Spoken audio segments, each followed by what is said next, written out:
പ്രിയപ്പെട്ട പ്രേക്ഷകരെ, വളരെ പ്രധാനപ്പെട്ട ഒരു വാർത്തയിലേക്ക് നമ്മൾ പോവുകയാണ്. ചാലക്കുടി പോട്ടയിലെ ഫെഡറൽ ബാങ്ക് കവർച്ചാ കേസ് പ്രതി രക്ഷപ്പെടുന്ന CCTV ദൃശ്യങ്ങൾ റിപ്പോർട്ടർ ഇപ്പോൾ പുറത്തുവിടുകയാണ്.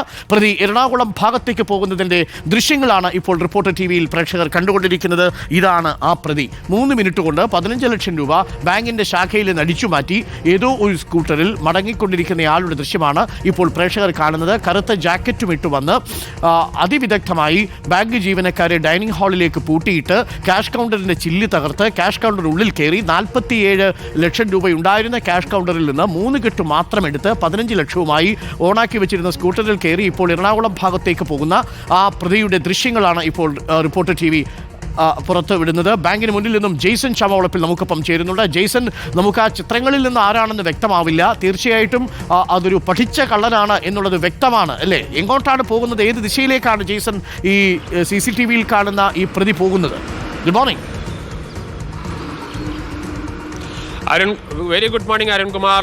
നാം ഇന്നലെ മുതൽ ഇതുമായി ബന്ധപ്പെട്ട നിരവധി ദൃശ്യങ്ങൾ പുറത്തുവിട്ടിരുന്നു. ഇന്ന് ഏറ്റവും പുതിയ ദൃശ്യം എന്ന് പറയുന്നത് ഇയാൾ ഈ എനിക്ക് പുറയിൽ കാണുന്ന ഫെഡറൽ ബാങ്കിൻ്റെ ശാഖയിൽ നിന്ന് കവർച്ച നടത്തിയ ശേഷം സ്കൂട്ടറിൽ കടന്നു പോകുന്ന ദൃശ്യങ്ങളാണ് നാം ഇപ്പോൾ പുറത്തുവിടുന്നത്.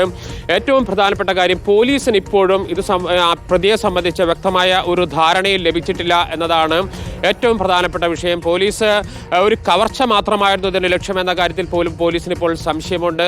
ഒരു ടേബിളിനകത്ത് 45 ലക്ഷം രൂപ ഇരിക്കുന്നു. അതിൽ നിന്ന് 15 ലക്ഷം രൂപയുടെ 3 ബണ്ടിലുകൾ എടുത്ത് കടന്നു കളയുന്ന ഒരു കവർച്ചക്കാരൻ എന്നതും, അതും ഒരു ചെറിയ കത്തിയുമായി വന്ന് കവർച്ച നടത്തുന്ന ഒരാൾ, ഇത്തരത്തിലൊരു സ്കൂട്ടറുമായി വന്ന് കവർച്ച നടത്തുന്ന ഒരാൾ, ഇത്തരത്തിൽ പല ചോദ്യങ്ങളും പോലീസിന് മുമ്പിലുണ്ട്. അതുകൊണ്ട് തന്നെ ഇത് സംബന്ധിച്ച ഒരുപാട് ദുരൂഹതകളുണ്ട് എന്ന പ്രാഥമികമായ നിഗമനത്തിലാണ് പോലീസ് ഉള്ളത്.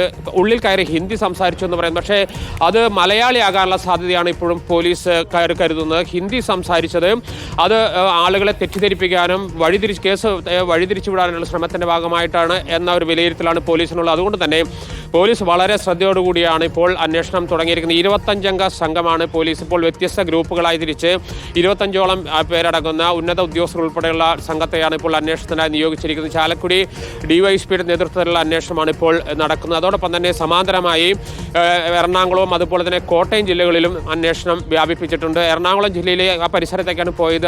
അതുമായി ബന്ധപ്പെട്ട അങ്കമാലിയിൽ നിന്നും KSRTC പരിസരത്തും CCTV ദൃശ്യങ്ങൾ പോലീസിന് ലഭിച്ചിരുന്നു. അതും കൂടി പരിശോധിച്ചുകൊണ്ടുള്ള സമഗ്രമായ അന്വേഷണത്തിനാണ് ഇപ്പോൾ പോലീസ് നമ്പർ പ്ലേറ്റ് വ്യാജമാവാം. ആ നമ്പർ പ്ലേറ്റിനെ കുറിച്ച് എന്തെങ്കിലും എത്ര സൂം ചെയ്താലും നമ്പർ പ്ലേറ്റിലെ നമ്പർ വ്യക്തവുമല്ല, അല്ലേ ജെയ്സൺ?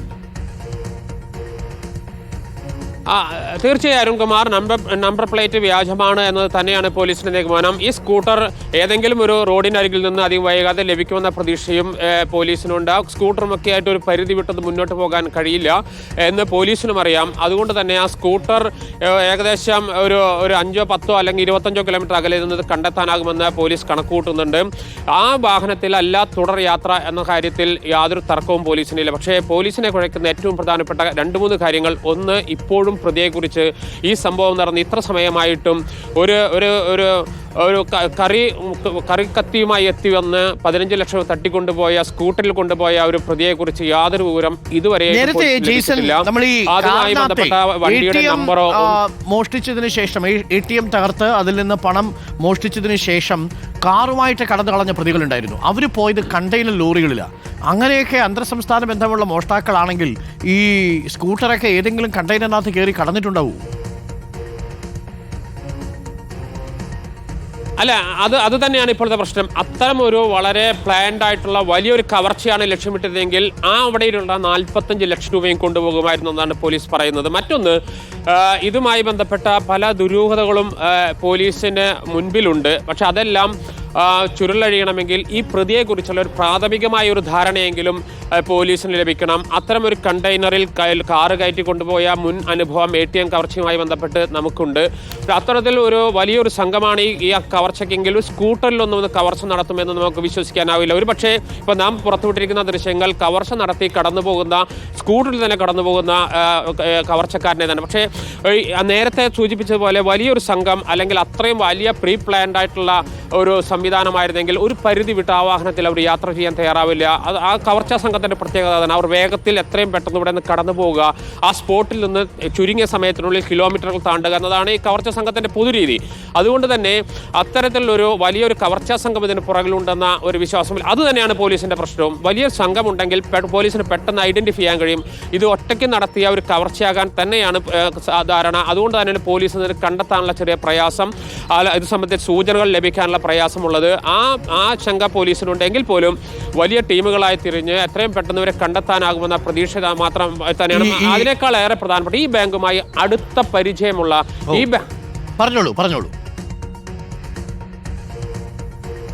ഈ ബാങ്കുമായി അടുത്ത പരിചയമുള്ള ഈ ബാങ്കിലെ ഏതെങ്കിലും ഇടപാടുകളോ അല്ലെങ്കിൽ എന്തെങ്കിലും ഒരു ബന്ധമുള്ള ആൾ തന്നെയാണ് ഈ കവർച്ച നടത്തിയതെന്ന ഉറച്ച വിശ്വാസം പോലീസിനുണ്ട്. ഇന്നലെ റൂറൽ SP-യും DIG-യും തൃശ്ശൂർ റേഞ്ച് DIG-യും അക്കാര്യം വ്യക്തമാക്കി. അത് ഈ വരവും വളരെ സിമ്പിളായിട്ട് വരുന്നു. ഒരു കാർ ഞാൻ നിൽക്കുന്നതിൻ്റെ തൊട്ട് മുമ്പിലാണ് ഇയാൾ സ്കൂട്ടർ വെച്ച് അകത്തേക്ക് കടന്നു പോകുന്ന ഒരു സാഹചര്യം ഉണ്ടായത്. ആ കാറിൻ്റെ പുറകിൽ വെച്ച സ്കൂട്ടർ അതിനുശേഷം വളരെ കൂളായിട്ട് ഒരു വളരെ സിമ്പിളായിട്ടുള്ള ബോഡി ലാംഗ്വേജാണ്. ആ ദൃശ്യങ്ങളിൽ നിന്ന് ഇന്നലെ ഞാൻ പുറത്തുവിട്ട ദൃശ്യങ്ങളിൽ വളരെ വ്യക്തമാണ്. വളരെ സിമ്പിളായിട്ട് ആൾ അകത്തേക്ക് കയറി പോകുന്നു. അതിനുശേഷം കറിക്കത്തി പോലെ ഒരു കത്തി, ചെറിയൊരു കത്തി, ആ കത്തിയെടുത്ത് ആരോഗ്യ ദൃഢഗാത്രരായ 2 ജീവനക്കാരെ വളരെ എളുപ്പത്തിൽ ഒരു തൊട്ടപ്പുറത്തുള്ള ഒരു ടോയ്ലറ്റ് സംവിധാനത്തിൽ അതിനകത്തേക്ക് കയറ്റുന്നു. അവർ വളരെ ഭംഗിയായി അതിനകത്ത് കയറുന്നു. അതിനുശേഷം ഇയാൾ ഈ ഡോറ് അടച്ചതിന് ശേഷം ഒരു കസേര കൊണ്ട് ആ ഡോറിന്റെ ലോക്കിനകത്തേക്ക് കയറ്റി വെക്കുന്നു. പ്രദേശത്താകെ വൈദ്യുതി കണക്ഷൻ ഇല്ലാതെ പോകുന്നൊരു സാഹചര്യവും കൂടി ഉണ്ടായി. അപ്പോൾ ഈ പ്രതി ബാങ്ക് ജീവനക്കാർക്ക് ആർക്കെങ്കിലും പരിചയമുള്ള ഒരാളാണോ, അഥവാ ബാങ്കിനെ കുറിച്ച് വ്യക്തമായി അറിയാവുന്ന ആളാണ് എന്നുള്ളത് കൊണ്ട് പോലീസ് പ്രതി മറ്റൊരു സംസ്ഥാനത്തുള്ള ആളാകാനുള്ള സാധ്യതയില്ല എന്നാണ് കരുതുന്നത്. മാത്രമല്ല ഈ ബാങ്കിന് ആ സമയത്ത് സുരക്ഷാ ജീവനക്കാരുണ്ടായിരുന്നതുമില്ല, അല്ലേ? അതെ, അത് തന്നെയാണ്. സുരക്ഷാ ജീവനക്കാർ അല്ലെങ്കിൽ ഈ ബാങ്കിനകത്തില്ല. പക്ഷേ ഇവിടുത്തെ ഇതിൻ്റെ എല്ലാ രീതികളും അറിയാവുന്ന ഉച്ചയ്ക്ക് ഭക്ഷണം കഴിക്കാൻ ജീവനക്കാർ പോകും. ആ ജീവനക്കാർ പോകുമ്പോൾ എത്ര ജീവനക്കാർ അതിനകത്ത് ഉണ്ടാകാൻ സാധ്യതയുണ്ട്, ഏത് ഭാഗത്താണ് ഇതിൻ്റെ ക്യാഷ് കൗണ്ടർ ഉള്ളത്, അത്തരത്തിലുള്ള എല്ലാ കാര്യങ്ങളെക്കുറിച്ചും വളരെ വ്യക്തമായ ഒരു ധാരണ ഈ പ്രതിക്ക് ഉണ്ടെന്ന കാര്യത്തിൽ ആ പ്രതി ഈ ബാങ്കിന് മുന്നിൽ വെച്ച് സ്കൂട്ടർ വെച്ച് അകത്ത് കയറി തിരിച്ചു പോകുന്നത് വരെയുള്ള മുഴുവൻ ദൃശ്യങ്ങൾ പരിശോധിച്ചാൽ വളരെ വ്യക്തമാണ്. മാത്രമല്ല ഇവിടെ നിന്ന് ഈ സ്കൂട്ടറിൽ തന്നെ ദീർഘദൂര യാത്ര ചെയ്യുന്നു എന്നതും ആ പ്രതിക്ക് ഈ ബാങ്കുമായി എന്തോ ഒരു ബന്ധമുണ്ട് എന്നതാണ് പ്രധാനമായും കരുതുന്നത്. പോലീസിന്റെ മറ്റൊരു നിരീക്ഷണം എന്ന് പറയുന്നത് ബാങ്കിനെ ഒന്ന് ഭയപ്പെടുത്തുക, ഒരു ഷോക്ക് നൽകുക എന്നതായിരിക്കാം ഒരു പക്ഷേ തീരുമാനിച്ചിട്ടുണ്ടാകുക. ഏതാണെങ്കിൽ പോലും ഏത് നിഗമനങ്ങളിലേക്ക് കടന്നാലും പ്രതിയെക്കുറിച്ച് ഇതുവരെയും പോലീസിന് യാതൊരു രീതിയിലുള്ള വിവരവും ലഭിച്ചിട്ടില്ല. അരുൺകുമാർ, ഇപ്പോൾ പ്രേക്ഷകർ കാണുന്ന ദൃശ്യങ്ങൾ ഇന്നലെ ആ ക്യാഷ് കൗണ്ടർ അടിച്ച് തകർക്കുകയാണ്. ക്യാഷ് കിധർ ഹേ ചാവി ലോ എന്നാണത്രേ ഈ മോഷ്ടാവ് പറഞ്ഞത്. അപ്പോൾ ഒരു ഹിന്ദിയിൽ പറയാനാണ് ശ്രമിച്ചത്. ഇപ്പോൾ ആ ക്യാഷ് കൗണ്ടർ തുറക്കുന്ന ദൃശ്യങ്ങളും പ്രേക്ഷകർക്ക് കാണാം. കറുപ്പ് നിറമല്ല, നീല ജാക്കറ്റാണ് ഇട്ടിരിക്കുന്നത്. ഈ CCTVയിൽ ആ ദൃശ്യങ്ങൾ കാണാം. ക്യാഷ് കിധർ ഹേ ചാവി ലോ എന്ന് പറഞ്ഞുകൊണ്ട് ഈ മോഷ്ടാവ് അവിടെ കൗണ്ടറിലുണ്ടായിരുന്ന 2 പേരെ ടോയ്ലറ്റിലിട്ട് പൂട്ടി, ബാക്കിയുള്ള 4 പേരെ ഡൈനിങ് ഹാളിലിട്ട് പൂട്ടി എന്നാണ് മനസ്സിലാക്കുന്നത്. അതിനുശേഷമാണ് ഈ ക്യാഷ് കൗണ്ടർ തകർക്കാൻ ശ്രമം നടത്തുന്നത്. അങ്ങനെ ക്യാഷ് കൗണ്ടർ തകർത്തു. ക്യാഷ് കൗണ്ടർ തകർത്തതിനു ശേഷം ഈ സമയത്ത് ആരും തന്നെ ബാങ്കിൽ ഉണ്ടായിരുന്നില്ല എന്നതാണ് ഏറ്റവും പ്രധാനപ്പെട്ട കാര്യം. ഈ സമയത്ത് ഡൈനിങ് ഹാളിലായിരുന്നു. കേവലം 3 മിനിറ്റ് കൊണ്ട് ഇതെല്ലാം സംഭവിച്ചു. 2:12 എത്തുന്നു, 2:15 എത്തുന്നു, 2:18 ഇതിന് പുറത്തേക്ക് പോകുന്നു. 3 മിനിറ്റ് സമയം കൊണ്ട് ക്യാഷ് കൗണ്ടറിൻ്റെ ഡോറ് തകർത്ത് ഉള്ളിൽ കയറി 47 ലക്ഷം രൂപയുള്ള പെട്ടിയിൽ നിന്ന് കേവലം 3 നോട്ടുകെട്ടുകൾ മാത്രം എടുത്തു. അത് 15 ലക്ഷം രൂപയാണ്. നേരെ ഇതാ ക്യാഷ് കൗണ്ടറിന് പുറത്തേക്ക് ഇറങ്ങുന്നു. ബാഗിലേക്ക് ആ പൈസ ഇടുന്നു. പൈസ ഇട്ടതിന് ശേഷം എന്താ ചെയ്യുന്നതെന്ന് നമുക്ക് നോക്കാം. അങ്ങനെ ക്യാഷ് കൗണ്ടറിന് പുറത്തേക്ക് എങ്ങനെയാണോ നൂന്ന് കയറിയത് അതേപോലെ പുറത്തേക്ക് ഇറങ്ങുന്നു. പുറത്തേക്ക് ബാഗൊക്കെ ഇട്ട് വളരെ കൂളായി പുറത്തേക്ക് ഇറങ്ങി സ്റ്റാർട്ട് ചെയ്ത് വെച്ചിരുന്ന സ്കൂട്ടർ ഓണാക്കി നേരെ പോകുന്നു. ഇതാണ് ദൃശ്യങ്ങളിലുള്ളത്. ആ ദൃശ്യങ്ങളുടെ തുടർച്ചയെന്ന വണ്ണം ഇപ്പോൾ എറണാകുളം ഭാഗത്തേക്ക്, അങ്കമാലി ഭാഗത്തേക്ക് പോകുന്ന ദൃശ്യങ്ങളാണ് നമ്മളിപ്പോൾ പുറത്തേക്ക് വിടുന്നത്.